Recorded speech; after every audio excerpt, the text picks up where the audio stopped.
అప్పుల బాధలు వెంటాడుతున్నాయా? అయితే 6 JVR వారి జాతిరత్నాలు ధరించండి. నమస్తే, వెల్కమ్ టు మనం టీవీ. నేను యాంకర్ సిరి. ప్రస్తుతం మనతో పాటు ఉన్నారు ప్రముఖ ఆధ్యాత్మికవేత్త, జ్యోతిష్య పండితులు నానాజీ పట్నాయక్ గారు. గురుగారితో మాట్లాడదాం. గురుగారు నమస్కారం. శ్రీమాత్రే నమః. గురుగారు, ఈ ఉదయనిధి స్టాలిన్ ఆయన ప్రీవియస్గా కూడా కొన్ని సనాతన ధర్మం గురించి కొన్ని వ్యాఖ్యలు చేశారు. తీవ్ర దుమారం రేపాయి అవి. అసలు సనాతన ధర్మాన్ని నిర్మూలించాలి, నేను ఒక ప్రౌడ్ క్రిస్టియన్ అని చెప్పుకుంటున్నాను అన్న విధంగా ఆయన ఎప్పుడు మాట్లాడుతున్నారు. ప్రీవియస్గా అలా మాట్లాడినందుకే ఈసారి ఎన్నికల్లో ఘోరంగా ఓడిపోయారు అని చెప్పేసి కూడా మన హిందువులు నమ్ముతున్న ఒక మాట అది. మళ్ళీ నిన్న చూసుకుంటే మళ్ళీ మాట్లాడారు ఆయన అదే మాట.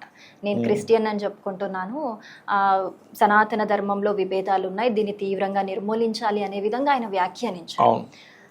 ఇప్పుడు అంటే ఈ మాటల ప్రకారం ఇంకా అసలు ఈసారి డిపాజిట్లు కూడా రావు అన్న విధంగా, అంటే సనాతన ధర్మాన్ని కించపరిస్తే నిజంగా కర్మ అనేది ఒకటి ఉంటుంది అని చెప్పేసి హిందువులు అంటున్న మాట. అసలు అది ఎంతవరకు కరెక్ట్ అంటారు గురువు గారు? ఒక సనాతన ధర్మాన్ని హిందువులంతా కూడా, భారతీయులు అంటేనే ఎక్కువ మట్టుకు హిందువులు ఉన్నారు. సనాతన ధర్మం అంటే వాళ్ళ యొక్క ప్రాణం అని చెప్పుకోవచ్చు, నమ్మకం కంటే కూడా ప్రాణం అని చెప్పుకోవచ్చు. అలా ఒక మతం వారు ఇంకొక వాళ్ళ ధర్మాన్ని అలా మాట్లాడడం ఎంతవరకు కరెక్ట్ అంటారు? దీని మీద మీ అభిప్రాయం ఏంటి? తప్పకుండా అమ్మ. ఫస్ట్ ఆఫ్ ఆల్ ఏంటంటే ఇది ఒక ధర్మము, అందులో ఏముందో తెలియకపోవడం వల్ల ఇవన్నీ జరుగుతున్నాయి.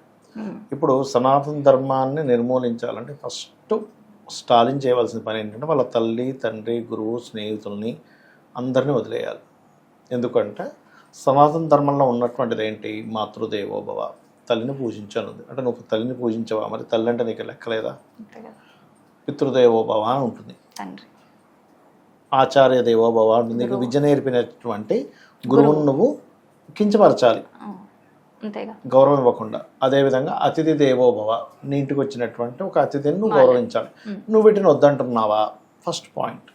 రెండవది, సనాతన ధర్మంలో ఉన్నటువంటిది ఏంటి? సర్వే జనా సుఖినో భవంతు, అందరూ బాగుండాలని కోరుకుంటాం. అందరూ బాగుండాలని కోరుకునేటప్పుడు నువ్వు ఎక్కడున్నావు, ఏ పోస్ట్లో ఉన్నావో అందరినీ చూసుకునే పోస్ట్లో నువ్వు ఉన్నావు, ఒక రాజకీయ లీడర్గా ఉన్నావు. మరి నువ్వు లీడర్కి అసలు అర్హుడివేనా? అందరూ బాగుండాలనే కోరుకునే దాన్ని నువ్వు వద్దంటున్నావు అంటే అసలు నువ్వు ఫస్ట్ అర్హుడివేనా? అంతేగా. సనాతన ధర్మంలో అసలు ఇవి ఉన్నాయని తెలియకపోవడం వల్ల మాట్లాడే మాటలవన్నీ కూడా.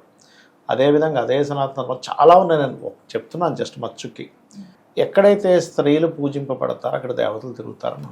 అంటే ఇప్పుడు స్త్రీని కించపరచమంటావు సనాతన ధర్మాన్ని తీసేయమంటే? కాదు కదా.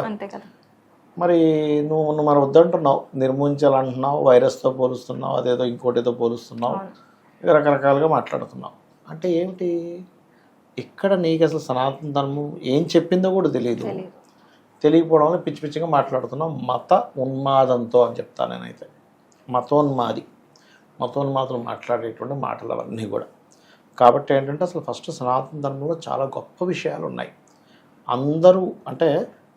అందరూ బాగుండేలాగా డిజైన్ చేయబడినటువంటి సనాతనంగా వస్తున్నటువంటి ఒక ధర్మం. దా పేరులోనే ధర్మం అనేటువంటిది ఉంది. ఇప్పుడు అధర్మంగా బ్రతకమని అందులో లేదు, ధర్మంగా ఉండమని కొన్ని ధర్మాలు చెప్పినటువంటి అంశం అది. అందులో నేను మచ్చుకు 3 చెప్పాను, కొన్ని వేలు లక్షలు ఉంటాయి అందులో చెప్పాలంటే. ఓకే, కాబట్టి ఎవరైనా కానీ సనాతన ధర్మం అనగానే ఇదేదో వైరల్ అవ్వడానికి బాగుందని మాట్లాడుకుంటే కనుక మొట్టమొదటిగా అందులో ఉన్న అంశాలు అసలు చాలా బేసిక్ అంశాలు చెప్పాను నేను అందులో.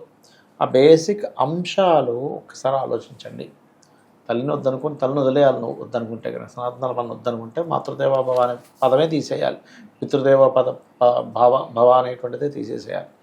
మరి స్త్రీని గౌరవించకూడదు. మన దేశం ఏంటమ్మా? భారత మాత అంటాం మనం. భారతదేశాన్ని ఒక స్త్రీగా, నదులు కానీ సముద్రాలు, నదులకి అన్నిటికీ స్త్రీ పేర్లు ఉంటాయి, అవునా కదా?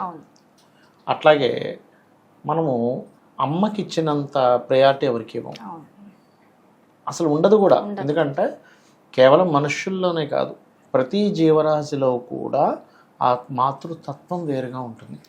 మనకి ఈ సన్యాసి అయిపోయాక కూడా ఎవరికి దండం పెట్టాడు కానీ తల్లికి దండం పెడతాడు, అవునా కదా?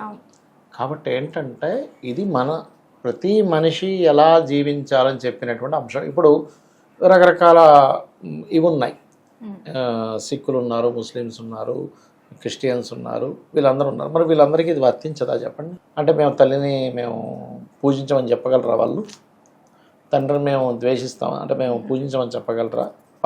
స్త్రీని మేము పూజించము అని చెప్పగలరా? అందరూ బాగుండాలని మేము కోరుకోగలమని చెప్పగలరా? చెప్పలేరుగా. ఎవడు చెప్పకూడదు, చెప్పలేము, చెప్పకూడదు కూడా. అలాంటిది అసలు సనాతన ధర్మంలో ఏముందో కూడా తెలుసుకోకుండా నువ్వు మాట్లాడతానంటే అట్లా. ఇది ముందు ప్రజలు తెలుసుకోగలగాలి, అర్థం చేసుకోగలగాలి. అవన్నీ పిచ్చి మాటలు అని చెప్పి మనం గుర్తించాలి. అంటే ఈ యొక్క ధర్మాన్ని ఈ విధంగా ప్రతిసారి ఆ ధర్మంలో అసలు ఏముంది తెలుసుకొని మాట్లాడాలి ముందు. అసలు అందులో ఏముంది? ఇప్పుడు కొన్నిట్లో కొన్ని సిద్ధాంతాలు మంచివి కాదు, అప్పుడు వాటిని మనం వదులుకుంటాం వద్దనుకొని. కానీ అందులో ఉన్నదే మంచి విషయాలు అయినప్పుడు ఎవరు పడితే వాడు వచ్చేసి సనాతన ధర్మాన్ని నిజంగా నిర్మూలించాలి, ఈ సనాతన ధర్మం వల్లే అవుతుంది. ఇప్పుడు పిచ్చోడా ఏంటి నాకు అర్థం కాదు. ధర్మం వల్ల అవ్వడం ఏంటి? అధర్మం వల్ల అవుతుంది అయితే అంతే కదా. ఇది అర్థం కాని ప్రాలాపనలు తప్పితే మరొకటి ఏమీ లేదు. ఏదో ఫేమస్ అవ్వాలి, ఇప్పుడు అది కాకుండా ఇంకోదైనా మాట్లాడితే ఇంతమంది మాట్లాడుకోము. కానీ ఇక్కడ అర్థం అవ్వాల్సింది ఏంటంటే నువ్వు ఏ రకంగా ఫేమస్ అవుతున్నావు. ఇవాళ రేపు ఏదో వైరల్ అవుతాను, నలుగురిలో తెలుస్తాను అనుకుంటున్నావు, కానీ నీ ముందు నా ఆహావూహ అన్న వాళ్ళు నీ పక్కకు పోయి తూ అని వస్తారు. అంతకుమించి ఏమీ లేదు. కాబట్టి నువ్వు ఫేమస్ అయ్యే విధానం వేరే ఉండాలి. నువ్వు మంచి చేస్తూ ఫేమస్ అవ్వు, మంచిగా మాట్లాడుతూ ఫేమస్ అవ్వు. ఇలా అనగానే అందరూ మాట్లాడుకుంటారు, ప్రపంచవ్యాప్తంగా నా పేరు తెలుస్తుందంటే ఎవడు నీకు ఓటేయడు. లాస్ట్ టైం చేసినందుకే మొత్తం దొబ్బేయి, నెక్స్ట్ టైం డిపాజిట్లు కూడా రాకుండా పోతుంది. ఎందుకంటే నువ్వు రాజైతే ఇంత ప్రమాదం కదా. నువ్వు ఎవరిని గౌరవించని అంటున్నావు, తల్లిని గౌరవించని అంటున్నావు, తండ్రిని గౌరవించని అంటున్నావు, మరి అతిథిని గౌరవించొద్దు అంటున్నావు. సనాతన ధర్మంలో ఇవన్నీ ఉన్నాయి, మరి ఇది వద్దనే అంటున్నావు కదా. కర్మపరంగా కూడా చూసుకోవచ్చా గురువు గారు? అంటే ఒక ధర్మాన్ని కించపరచడం అనేది నిజంగా అంటే మన హిందువుల మీద ఒక పాపం కిందికి వస్తుందని కూడా మాట్లాడతారు. ఇది దేవతలు అంటే భగవంతుడు చెప్పినటువంటి అంశం అనేటువంటిది. అంటే ఇంకా భగవంతుడు చెప్పిన విషయాన్ని నువ్వు కించపరుస్తున్నావు అంటే నువ్వు ఇండైరెక్ట్ గా భగవంతుడిని కించపరిచినట్టే. మహర్షులు, భగవంతుడు అని ఇప్పుడు మనకి భగవద్గీత ఉంది. భగవద్గీతలో కూడా ఇలాంటి అంశాలు ఉంటాయి చాలా.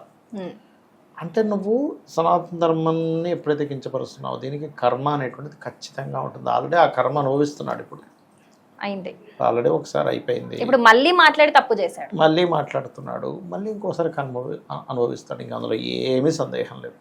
వినాశకాలే విపరీత బుద్ధి అంటారు మనిషి. అంటే మన మనిషికి వినాశకాలం వచ్చినప్పుడు విపరీతమైన బుద్ధులు వస్తూ ఉంటాయి. ఎందుకంటే వాడి కర్మ ఆ బుద్ధి రూపంలో ఎంటర్ అయ్యి వాడిని అలా చేస్తుంది. చాలా చక్కగా ఎక్స్ప్లెయిన్ చేశారు. Thank you so much. శ్రీమాత్రే నమః.